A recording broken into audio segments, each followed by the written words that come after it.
I am here this afternoon with Scott Friedman, stand-up comedian who is not standing up. He is sitting down. I am. All right. I figured I'd let him join and continue his recitation of his afternoon, which sounded like it was going into a stand-up routine. So I figured we might as well record. So back at you, Scott. When I'm not doing stand-up comedy, I do a combination of real estate and insurance, which, why not be everything that everybody else hates? Used car salesman probably next.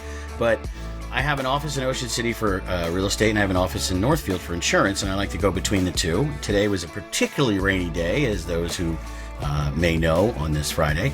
And I said, you know what? I'm going to get my lunch at the drive-thru. I'm going to grab a salad from Wendy's. And it's 12 noon. I'm the only car in the drive-thru. It was exciting. I was very, very happy. But, downpour, downpour, downpour. So I get up there, and I put my window down a little bit. And then I realize I'm not going to be able to hear these people, so I put it down all the way. Monsoon in my car. Absolute monsoon in my car. I have every confidence that if I had just gone to Wawa or some other place, got out of my car, I would probably have had less water in my car than putting my window down to wait what turned out to be at least 30 seconds before somebody finally came to me and said, "Can I help you?" That was one. Then I was like, all right, let me raise it up a little. I'll raise it up half. I'll bring my window up half. And I start ordering my salad. She asked me to repeat my order 3 times. I mean, I don't think this was happening, but it seems like she was probably back there turning the mic off and giggling every chance she had. Like, let me see how many times I can get them to keep doing this in the rainstorm. 3 times I had to repeat my order for my apple pecan chicken salad. By the way, I love them. They are great, wonderful at Wendy's, but yeah, so... First world problem, Scott. First world problem. problem. It's a first world problem, yeah, for my $8 salad, but very, very, very, very wet. The whole car, I used all the napkins as I was driving to wipe down the car. It was gross. It was terrible. Well, thank you for joining me today. You're welcome. I'll just start by saying we met through a common friend, John Jesperson, who many of my listeners knew very well. Long time Cumberland County attorney, prosecutor, private attorney, and he left us a year ago. But you and I met, I think, actually on the mic. Yeah. Singing together. Yeah. Yep. About a year and a half or so ago, 2 years ago now, on one of JJ's got us together in playing with a band. So how did you meet JJ? So the house that we were at when we did that is a longtime friend of mine and client. So I sold him that house, and he's moved multiple times and thankfully helps put my kids through college. But he got on the river there, and I think during one of the trips, I forget, because I know he didn't live near JJ. JJ lived in Ocean City. He lived in Ocean City for a long time, yeah. I believe he met him or he met him through somebody and said, this guy can really play guitar. So JJ was at one of his original jams, because this guy does a jam once or twice a year, whatever house he's in. And so that's how he met JJ, either at Clancy's, which JJ liked to go to Clancy's every so often, but doesn't exist anymore, or they met that way. And then we just all became friends. We have another mutual, and the 4 of us used to hang out pretty often. And then JJ would, like he did with everybody, would send us, videos of his seagulls and pictures and, stuff like that. I miss that. Yeah. Oh, yeah. I miss definitely. that. Mm-hmm. So were you always a musician, or were you kind of swooped in and asked to just sing along with everyone else? Well, I can sing, but, I'm not a singer, but I can sing. So that was kind of it. And one of our guys sings, if not, and he's a better guitar player than he is singer. So I wouldn't call myself a musician. I can blow on the harmonica if you tell me what key the song is in, and I can sing if I know the song. But so that was my part. It was either that or tambourines, I think. So, yeah. Right. So we were speaking about a week or so ago, and I didn't realize you actually spent a long time on the radio. Yes. So radio to real estate to insurance to stand up. Tell me how this all fits together. Because the reason I'm having you here on the Bridgeton Beacon, just so my listeners know, is you are going to be performing at the Eastlyn Golf Club. Yes. And is it at the golf club or at the Greenview Inn? I Because believe it's the golf club itself. yeah, Yeah. and you know, I was checking out Eastland Golf Course and Greenview Inn Facebook page, and it looks like they are starting back up with their Friday night comedy nights beginning on July 26th. Is that the Yeah. event you're going to be at? Yeah, I think they do them quarterly, and the booker, he has a country club circuit basically, and I'm actually running the circuit. I'll be running through the circuit this summer. Avalon Golf Club in Cape May Courthouse has me as their in-house host, so every 3 months I'm there. But the other two, one's in Egg Harbor Township, and then of course Eastland, they don't want repeat comics. So I played Eastland probably about 2 years ago, I think. I'll be at Eastland on the 26th. I've been there before. It's a great place and it's a great venue. The dinner and the show thing, they put up a wonderful buffet. The food is wonderful. And then the show is just, we go crazy and have some fun and get everybody to laugh. And are you going to be back again in September? Me, no. Okay. I'm sorry. I'll be in Vineland in September, though. I have a gig at the Savoy. Oh, It's okay. for- I didn't realize that. Okay, Yeah, great. Well, it's, before we wrap up, I want to run through all of your Okay. of your dates. But Sure. so you're going to be at the Savoy in September, but it's Eastland in July. Excellent. Okay, Yeah. so I interrupted you. It's your podcast. I just don't know what I want to do when I grow up, basically. I wanted to be on the radio from the time I was a little kid, and I did it locally. Some of your listeners may have been listening to 100.7 WZXL. It's a classic rock station. I did a morning show in the mid-'90s and then again in the 2010s. Joe and Scott show, my partner Joe Chapana, and we did about 5 or 6 you're years each Scott. time. Yeah, from Joe and Scott. That's me. So, that was something I always wanted to do. I left it in the original version at the in the year 2000 because I found myself separated, young marriage, separated, getting divorced, kid, and needed to make money. And so That's not radio. Right. Not radio at all, especially small market radio, which is, not Philadelphia, not New York, not Boston, Chicago, So I happened to know somebody who knew somebody, and he listened to my show, and he owned a real estate company. I asked him about it, and he said, "Oh, get your license and come on." So I kind of did that and transitioned into took a long slog into coaching and speaking. I was traveling the country speaking and training in real estate and all. And then the recession hit. And then my partner came to me, my partner Joe from the radio show said, "Let's get the band back together." And it took us about a year, but we got back on ZXL. And that iteration, I think we started in '09. And I said, I was listening to, it was either the Borgata or the old comedy stop at the Trop, which doesn't exist anymore. I was listening to one of those commercials and I said, you know what? I used to do stand-up comedy in college and I almost turned professional because I had a booker who wanted to book me and I just walked away from it and I went into radio.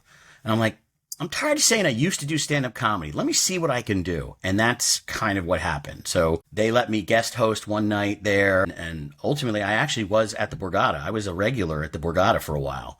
But they changed bookers, so they don't know me anymore, and so I'm not there. But, I'm 50-something years old, twice divorced now because I'm really good with relationships, apparently. 2 kids, one's an adult, one's almost an adult, and I'm not driving around. I'm not going on the road and, all that. I did a little bit of that, but I'm kind of happy to be playing what I call the Look Ma, I Made It Country Club Circuit Tour, All right, I saw that. That's great. And there's a lot of local venues. I mean, between Atlantic City and Cape May, and now the venues that you're going to be at in Cumberland County. It's fantastic. I used to play the Landis a lot too. Gig. Oh, really? The Landis. Yeah. Yeah, that's a nice location. Mm-hmm. It is. It's a horrible gig. I was going to say it's a tough thing to have to do. I mean, you got. Have you been Yeah, it's heckled immediate ever? feedback, right? Yeah, I've been heckled. Yeah. Usually the people who heckle you are drunk, though. You can heckle them back. Yeah, exactly. But I'm one of those comics who I'm always been good with the microphone. I've been good, quick-witted. When I was on the radio, our show, we were dealing with live callers and things, and my partner and I would go back and forth. So there's not much you could say to me that I can't fire something back and have something funny and all. But I don't encourage that, of course, because that does throw off the rhythm. And, you know, you didn't buy a ticket to the show. I mean, you bought a ticket. You didn't buy a ticket to get on stage, right? And I have the microphone, and you've been drinking, so that kind of stuff. But yeah, it does happen. You get heckled. But you enjoy it.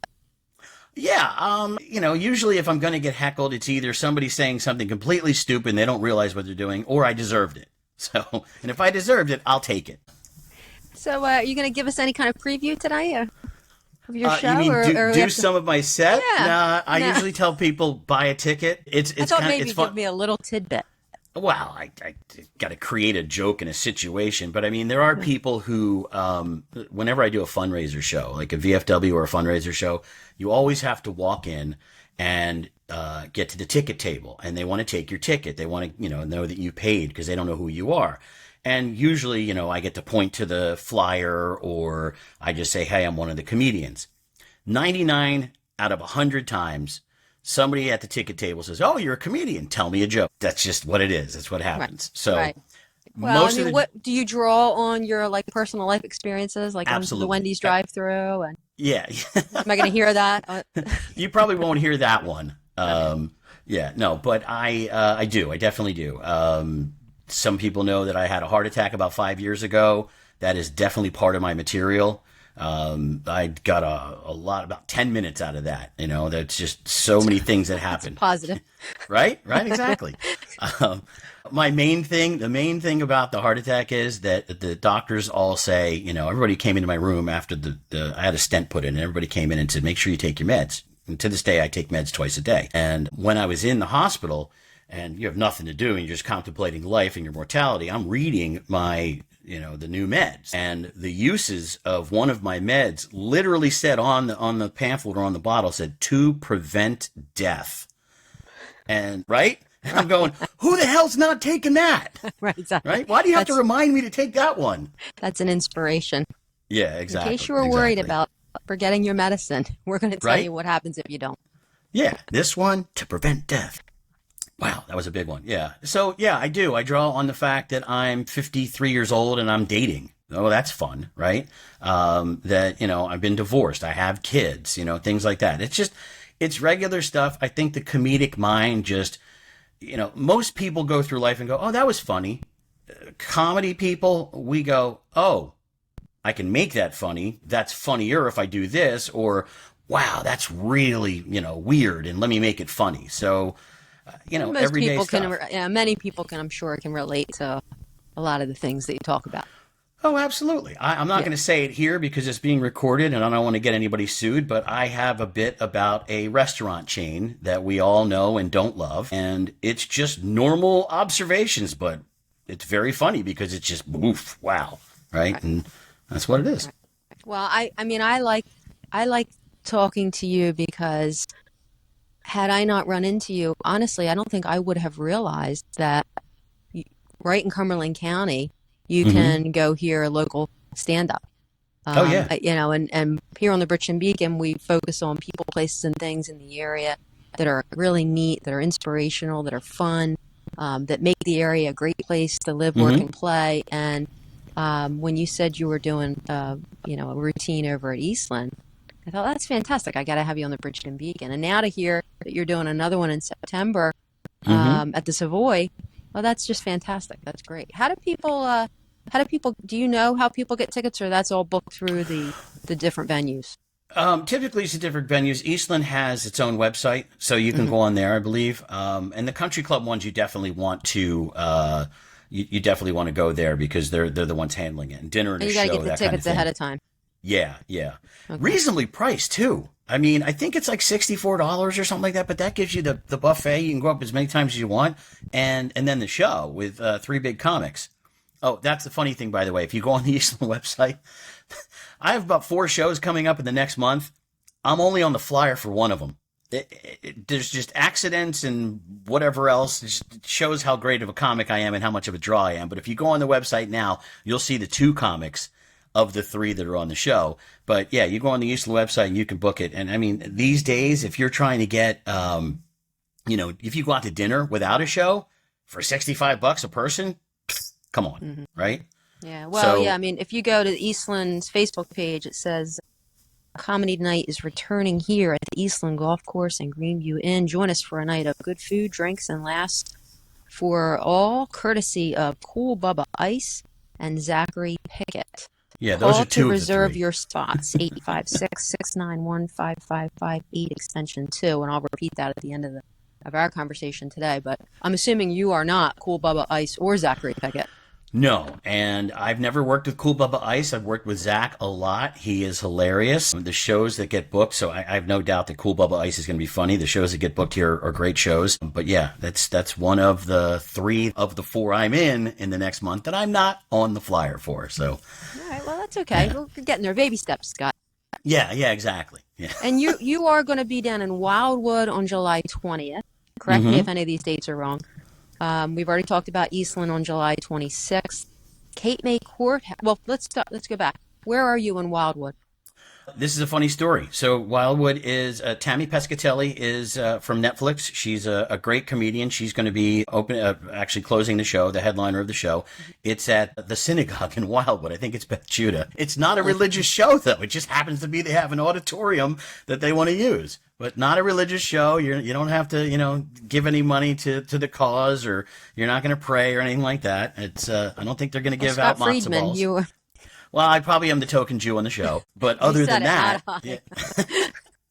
but other than that, it's not religious. There's a few of them this summer that they're doing monthly at the synagogue there in Wildwood. Oh, that's kind of neat. That's fun.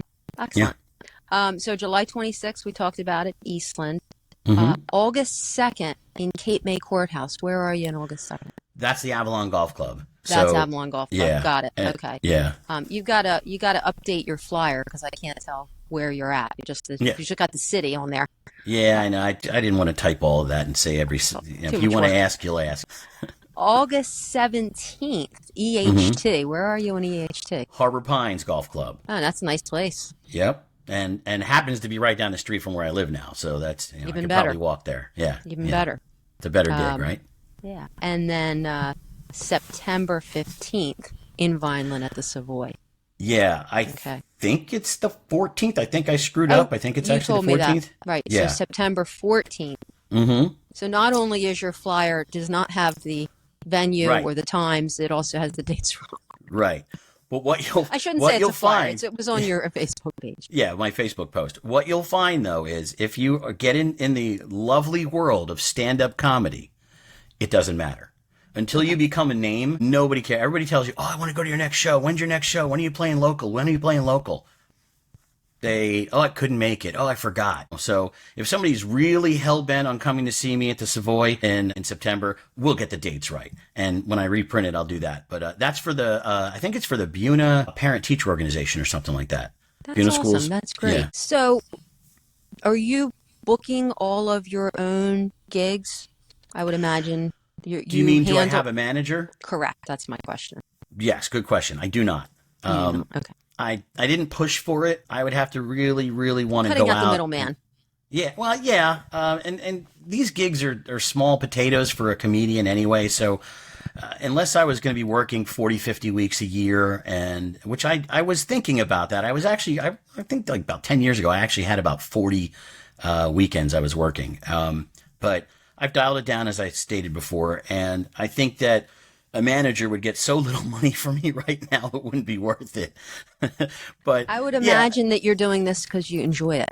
Yes. Yeah. Right. I really, it is. It's one of those things where, for example, I hadn't played Catch a Rising Star in Princeton in a long time. And somebody called me up and asked me if I would be able to fill in, it was a week's notice, right? Usually you get booked a couple months ahead of time. And it was a Saturday. And my daughter is 16 and I have her pretty much every weekend. So I said, well, it's a 2-hour drive from where I am, 1.5 to 2 hour drive. I said, and I have my daughter typically. I'm not going to go out, come back. And they said, well, we'll give you a room.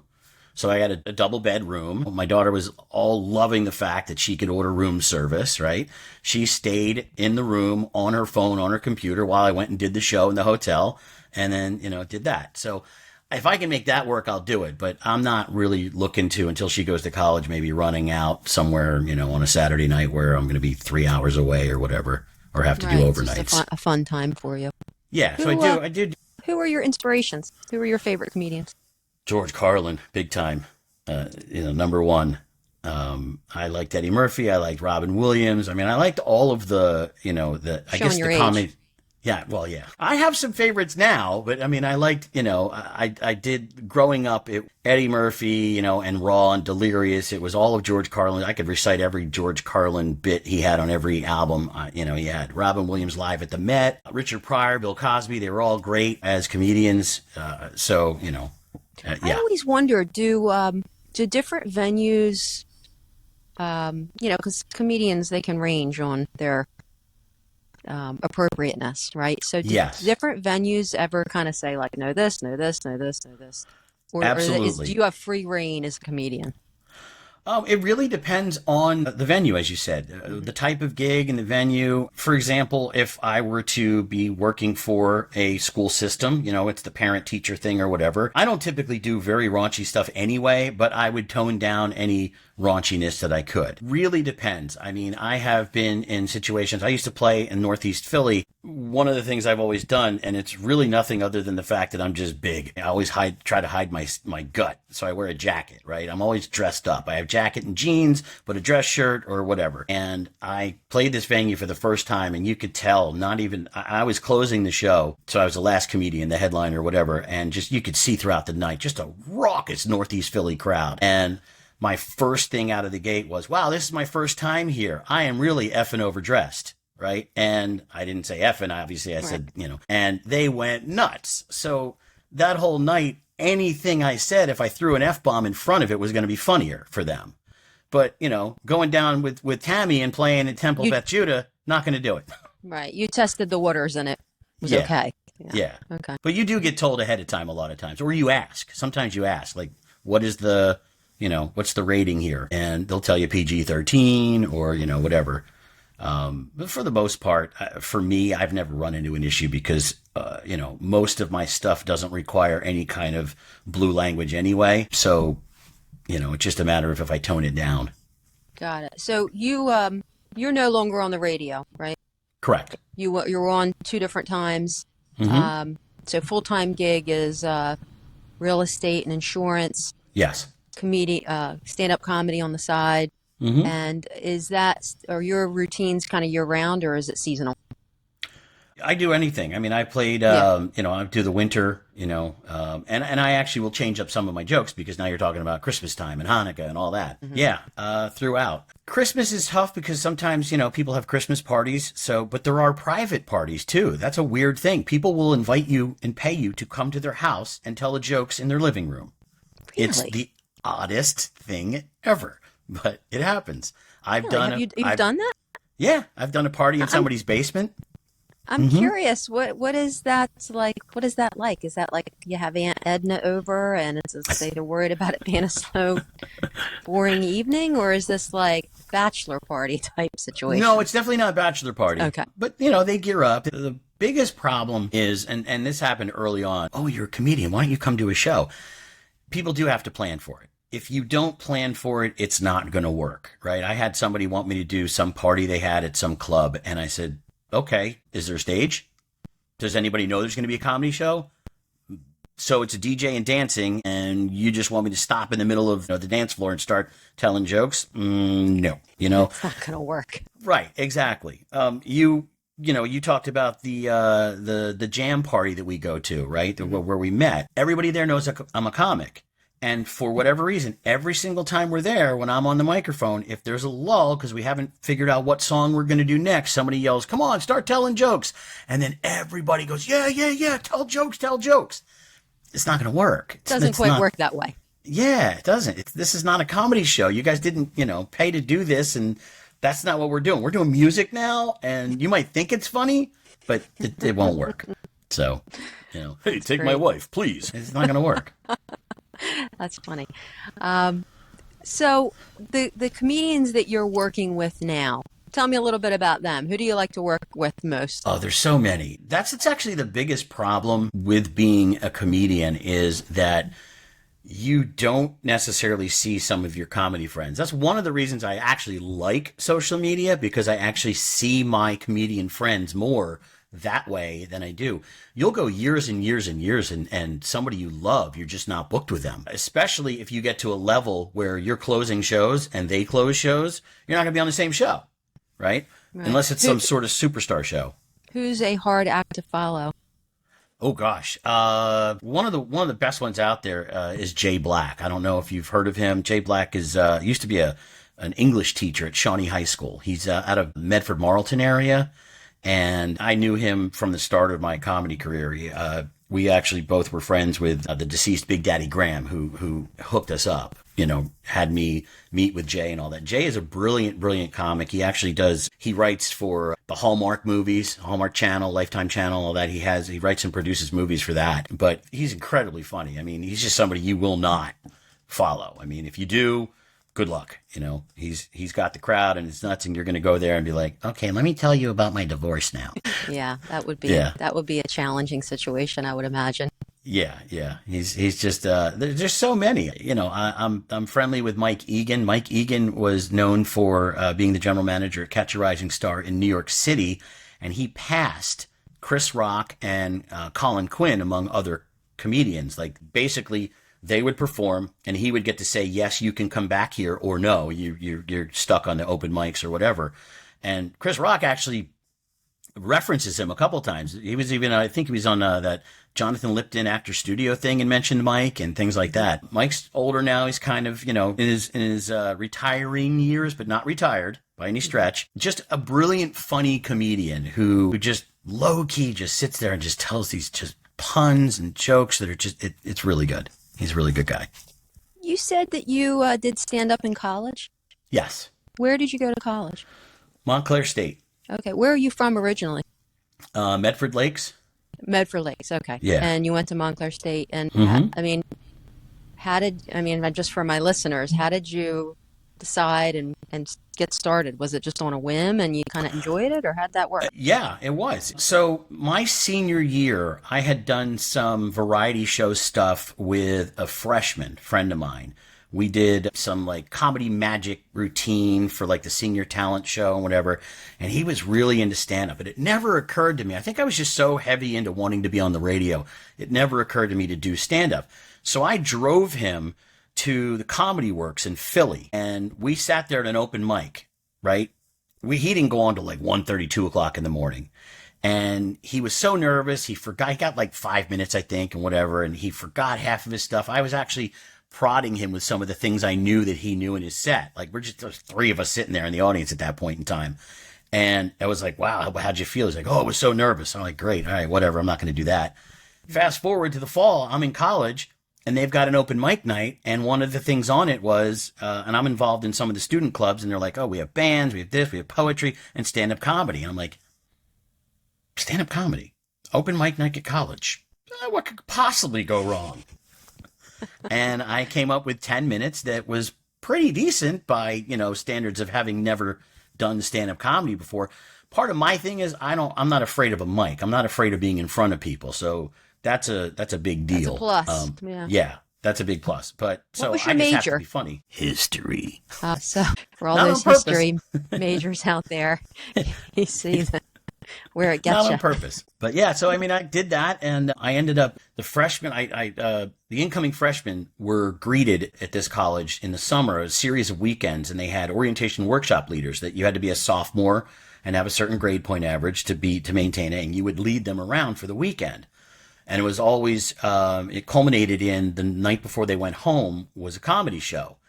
And the person running the thing had a relationship with a booker, so he was getting all these comedians that at the time I had no idea, but now they would be me, somebody like me.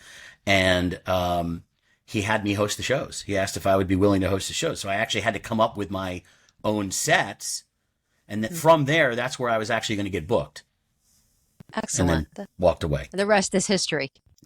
20 years later, yeah. 20 years after college, I said, maybe I'll give it a try. Try it again. Yeah, exactly. If anyone wanted to reach out to you, whether it's a business or a family that wants to have you in their basement, no, anybody that wants to book That you, does not sound good. If you just want to book me, it's comedyscott@gmail.com. That's really easy. comedyscott@gmail.com. Okay. Yeah. You can ask about bookings. You can ask where I'm going to be. You can, book me, whatever, talk to me that way. That goes direct to me. Okay. All right. Great. So, any final words you want to share about yourself, since you're not going to give me you're not going to give us any tidbits on your, and I can understand, but you're not going to give us any tidbits on your stand-up routine. Well, I mean, buy a ticket. This is about buying a ticket. So, Fair enough. I agree. That makes a lot of sense. Yeah. If I tell you one joke and you don't like it, then I'm not buying a ticket, so. Well, I really appreciate you taking the time to come on, because I have been spending a lot of time speaking with different people about how the arts are alive in Cumberland County. Mm-hmm. And there's a lot of fun, different neat things to go and do and see and hear. You just have to know about it. So we're trying to get the word out. And I would encourage everyone to reach out to the Eastlyn Golf Course. And I'm going to give that phone number. If you want to reserve a ticket, 856-691-5558, extension 2, to head over to the Friday night comedy night and see Scott Friedman on the Look Ma, I Made It Summer Comedy Tour. And also, if you want to see it in September on the 14th at the Savoy, I would imagine they would just reach out directly to the Savoy. Yeah, or they could do the comedyscott@gmail.com, and I'll direct them to, I think it's BUNA, school system. I'll direct them to that to be able to get the PTO to be able to get tickets for that. Is that, well, let me just be clear. Is that open to anybody, or is that just? Oh, yeah. It is. Okay, so it's a fundraiser? Yeah, it's a fundraiser. Yep. Excellent. Absolutely. All right. Well, we'll have you come back again. Okay. Keep us posted on your tour and how it goes, and if you're going to be anywhere else local, I would love to know and be able to promote it here on the Bridgeton Beacon. Thank you so much. So I'm going to ask you to do the sign off. Oh. I don't even know what that is. Yeah, come on, you're a radio guy. Okay, all right. Just say in the Bridgeton Beacon, right? That's all we're going to say. Yeah. We're out of here. We're done. I mean,